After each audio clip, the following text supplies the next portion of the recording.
Hello good morning दोस्त, Ravi online classes में आपका स्वागत है। इस वीडियो में हम लोग देखेंगे मॉडल प्रैक्टिस सेट संख्या 43।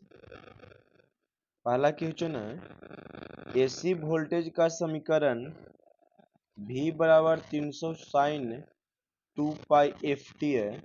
वोल्टेज का वर्ग माध्य मूल का मान क्या होगा? इसका राइट आंसर हो जाएगा ऑप्शन नंबर ए 300/√2 वोल्ट। एक ट्रांसफार्मर पूर्ण लोड पर पूर्ण दक्षता से कार्यरत है। इसकी ताम्र हानि 1600 वाट है, तो अर्ध लोड पर इसका ताम्र क्षति क्या होगा? तो 400 वाट होगा। क्या होगा? 400 वाट। ट्रांसफार्मर में लौ की हानि डॉट डॉट होती है, तो ट्रांसफार्मर में लौ की हानि फ्लक्स घनत्व में बढ़ने से बढ़ता है। ट्रांसफार्मर में लौह की हानि फ्लक्स घनत्व में बढ़ने से बढ़ता है। आरएल परिपथ का प्रतिरोध मतलब प्रतिरोध और कुंडली का परिपथ का प्रतिरोध 6 ओम तथा इंडक्टिव रिएक्टेंस 8 ओम है। इसका इम्पीडेंस क्या होगा? तो इसका राइट आंसर हो जाएगा 10 आएगा। कितना आएगा? 10, क्योंकि जेड बराबर क्या होता है? रूट अंदर आर स्क्वायर प्लस एक्सल के होल स्क्वायर। 6 स्क्वायर और 8 स्क्वायर कितना होगा? 100 का वर्गमूल कितना होगा? 10। तो राइट आंसर क्या होगा? 10। क्वेश्चन नंबर 5 बताइएगा, एक एसी परिपथ में विद्युत धारा निम्न समीकरण द्वारा दी जाती है। I बराबर 14.14 साइन ओमेगा टी प्लस 5/6। इसका RMS मान और फेज कोण क्या होगा? तो इसका राइट आंसर हो जाएगा 10 एम्पियर और 30 डिग्री। 10 एम्पियर और 30 डिग्री। आरसी सर्किट का शक्ति गुणांक क्या होता है? तो आरसी शक्ति का शक्ति गुणांक होता है 0.714 आग्रे। 0.714 आग्रे। एसी परिपथ में एसी मीटर क्या मापता है? तो एसी परिपथ में एसी मीटर वर्ग माध्य मूल मान को मापता है। एसी परिपथ में एसी मीटर क्या मापता है? तो वर्ग माध्य मूल मान मापता है। एक साइन तरंग के लिए आरएमएस मान 100 एम्पियर है। एक साइन तरंग के लिए आरएमएस मान 100 एम्पियर है। इसका शीर्ष मान क्या होगा? तो इसका शीर्ष मान होगा 141 एम्पियर। कितना होगा? 141 एम्पियर। शुद्ध साइन तरंग का रूप गुणांक कितना होता है? तो 1.11। शुद्ध साइन तरंग का रूप गुणांक क्या होता है? तो 1.11। निम्नलिखित में कौन सस्ती वायरिंग है? तो लिट वायरिंग सस्ती वायरिंग होती है। लिट वायरिंग सस्ती वायरिंग होती है।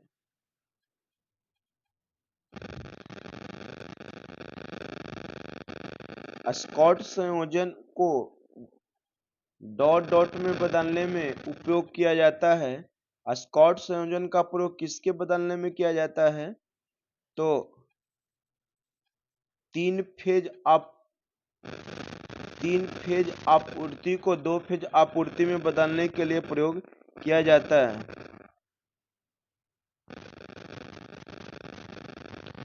विद्युत धारा जो ट्रांसफार्मर के शून्य लोड पर चालन के दौरान होती है, तो शून्य लोड पर लौ क्षतियों का वहन करता है और क्रोड में चुंबकीय क्षेत्र पैदा करता है। ए और बी दोनों होगा। ए और बी दोनों। ऑप्शन नंबर सी होगा। स्टार जोड़ में 3 समान लोड जुड़े हुए हैं। स्टार जोड़ में 3 समान लोड जुड़े हुए हैं, तो न्यूट्रल में धारा क्या होगी? तो शून्य होगी। न्यूट्रल में धारा क्या होगी? तो शून्य होगी। एक सरल कैपेसिटर में 2 प्लेटें होती है जो निम्नलिखित द्वारा पृथक रहती है, तो पैरा वैद्युत पदार्थ द्वारा अलग रहती है। दो कैपेसिटर में दो प्लेटों के बीच पैरावैद्युत पदार्थ होती है जो एक दूसरे से अलग रहती है। एक बैटरी को 18 घंटे तक 6 एम्पीयर की दर से आवेशित किया जाता है और फिर 28 घंटे तक 3.5 एम्पीयर की दर से अनावेशित किया जाता है। बैटरी की प्रतिशत एम्पीयर घंटा दक्षता ज्ञात कीजिए। तो 15 का राइट आंसर हो जाएगा 90.7%। समांतर एसी परिपथ की दो शाखाओं में I1 और I2 धाराएं हैं, तो कुल धारा क्या हो जाएगा? तो कुल धारा हो जाएगा I1 और I2 का सदिश योग, I1 और I2 का सदिश योग। क्वेश्चन नंबर 17, पदार्थ का वह गुण जो उसे चुंबकीय फ्लक्स स्थापित करने में सहायक होता है। तो इसका राइट आंसर परमियंस। चित्र में किस प्रकार का सुरक्षा संकेत दर्शाता है? तो यह निषेधात्मक हो जाएगा, निषेधात्मक संकेत। यदि 100 वाट 250 वोल्ट अंकन के दो बल्ब को 250 वोल्ट स्रोत के श्रेणी क्रम में संयोजित कर दिया जाए तो दोनों मंद प्रकाश पैदा करेगा, दोनों मंद प्रकाश पैदा करेगा। नियॉन साइन नली द्वारा उत्पन्न प्रकाश का रंग निर्भर करता है। नियॉन साइन नली द्वारा उत्पन्न प्रकाश का रंग निर्भर करता है। तो नली में भरी गई गैस पर नियॉन साइन नली द्वारा उत्पन्न प्रकाश का रंग निर्भर करता है नली में भरी गई गैस पर। निम्न में से कौन बैटरी की क्षमता व्यक्त करता है? तो एम्पियर घंटा। बैटरी की क्षमता किसमें व्यक्त की जाती है? तो एम्पियर घंटा से पता चलता है। एक ट्रांसफार्मर की प्राथमिक से द्वितीयक फेरों का अनुपात, प्राथमिक से द्वितीयक फेरों का अनुपात 5:1 है। यदि प्राथमिक वोल्टता 220 वोल्ट है तो द्वितीयक वोल्टता कितना होगा? इसका द्वितीयक वोल्टता 5 वोल्ट होगा। क्या होगा? 5 वोल्ट। सूचनात्मक सुरक्षा संकेत का धरातल किस आकार का होता है? तो वर्गाकार होता है। सूचनात्मक सुरक्षा संकेत का धरातल किस प्रकार का होता है? तो वर्गाकार होता है। लेक्लांसे सेल में इलेक्ट्रोलाइट के रूप में क्या प्रयुक्त किया जाता है? तो अमोनियम क्लोराइड। लेक्लांसे सेल में इलेक्ट्रोलाइट के रूप में अमोनियम क्लोराइड का प्रयोग किया जाता है। अमोनियम क्लोराइड का प्रयोग किया जाता है। नीचे दिया गया चिन्ह निम्नलिखित का प्रतीक चिन्ह है। तो यह परिवर्ती प्रेरक का संकेत है। किसका? परिवर्ती प्रेरक का संकेत है। भंडारण बैटरी की रिसाव चार्जिंग डॉट डॉट में मदद करती है। तो 26 का राइट आंसर हो जाएगा इसे ताजा और पूर्ण रूप से आवेशित रखती है। भंडारण बैटरी की रिसाव चार्जिंग ताजा और पूर्ण रूप से आवेशित रखती है।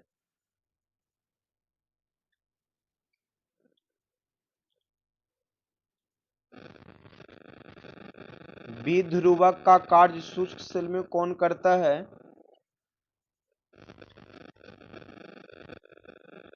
तो मैग्नीज डाइऑक्साइड। विध्रुवक का कार्य शुष्क सेल में कौन करता है? तो मैग्नीज डाइऑक्साइड। ज्यादातर ट्रांसफार्मर में प्रयुक्त शीतलन का तरीका क्या होता है? तो तेलीय शीतलन होता है। ज्यादातर ट्रांसफार्मर में प्रयुक्त शीतलन का तरीका क्या है? तो तेलीय शीतलन होता है।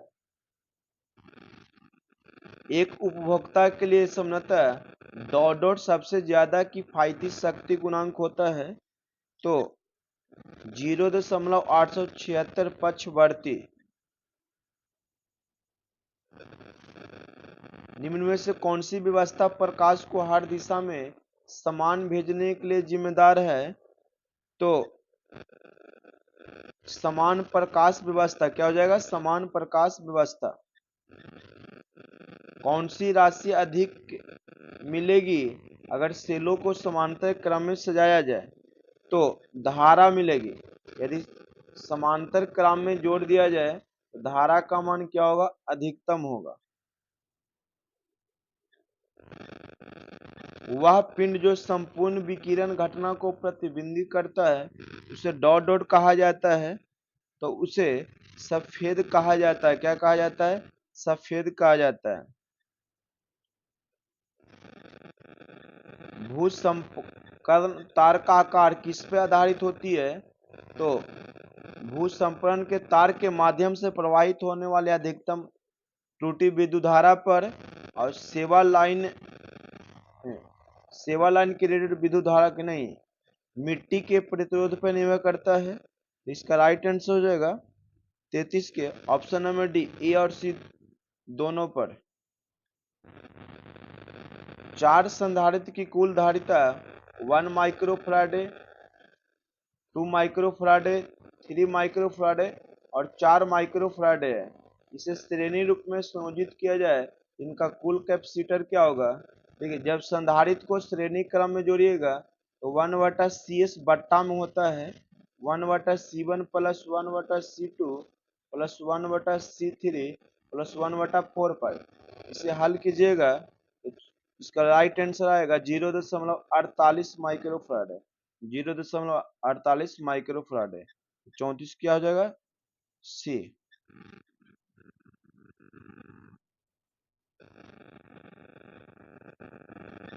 35 नंबर क्वेश्चन देखिएगा, ट्रांसफार्मर के समानांतर ऑपरेशन के बारे में निम्नलिखित कथनों पर विचार करें। ट्रांसफार्मर को एक ही आवृत्ति पर चलाया जाना चाहिए, ये सही है। ट्रांसफार्मर की वोल्टेज रेटिंग्स एक जैसी होनी चाहिए, कौन सा सही है? तो एक और दोनों सही है, एक और दोनों सही है। यदि किसी वैद्युत प्रतिरोध की लंबाई दुगनी कर दी जाए, विद्युत प्रतिरोध की लंबाई दुगनी कर दी जाए तो इसका प्रतिरोधकता पर क्या प्रभाव पड़ेगा? तो प्रतिरोधकता इसकी अपरिवर्तित रहेगा। क्या होगा? अपरिवर्तित रहेगा।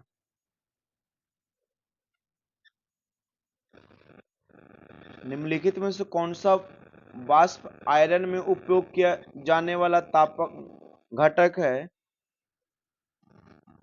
तो माइका प्रेस टंगस्टन स्ट्रिप। किसी ट्रांसफार्मर में चुंबकीय अभिवाह का पाथ कैसा होना चाहिए? तो निम्न प्रतिष्ठम वाला।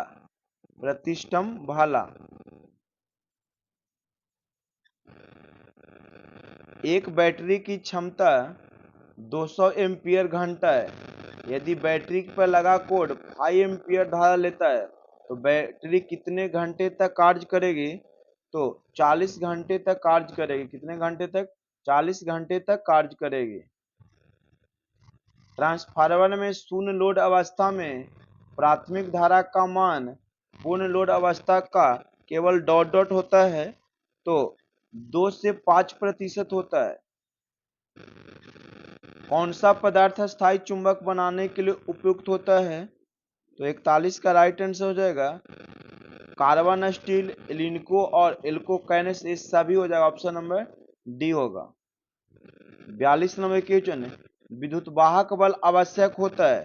तो विद्युत वाहक बल इलेक्ट्रॉन्स को गतिमान करने के लिए आवश्यक होता है। ऑप्शन नंबर डी इसका राइट आंसर होगा। एक ट्रांसफार्मर की प्राइमरी धारा क्या होगी जब उसकी सेकेंडरी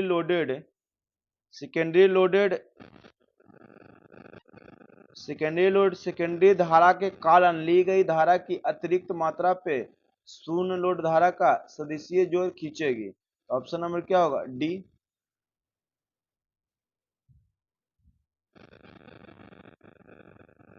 चित्र में वोल्ट मीटर 2 की रीडिंग क्या होगी? तो 44 का राइट आंसर हो जाएगा 125 वोल्ट। कितना आएगा? 125 वोल्ट।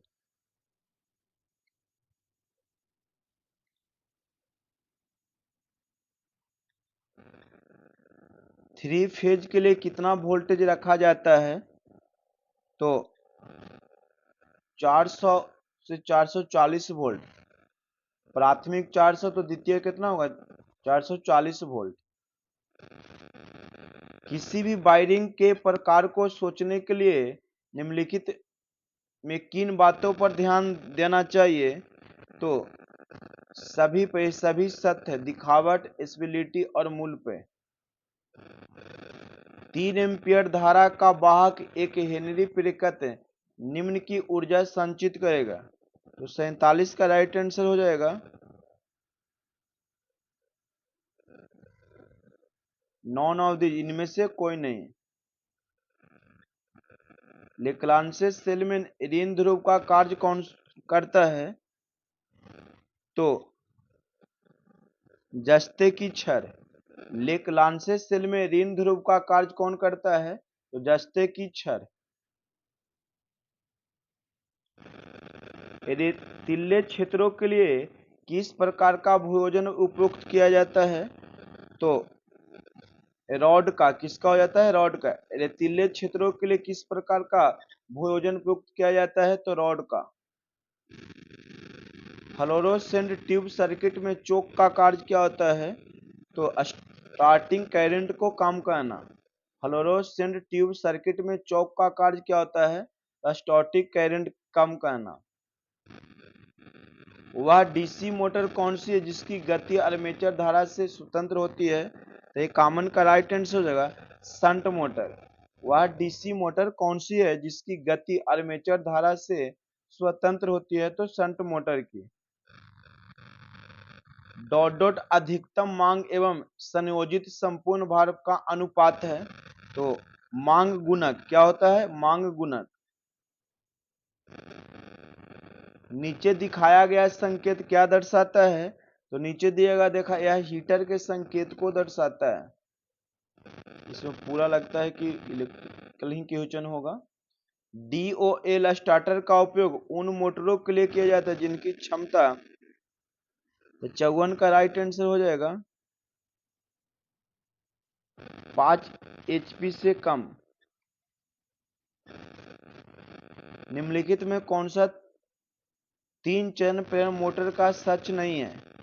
तो 55 का राइट आंसर हो जाएगा यह स्वयं प्रारंभिक और रनिंग कुंडलियों की आवश्यकता होती है, यह सच नहीं है।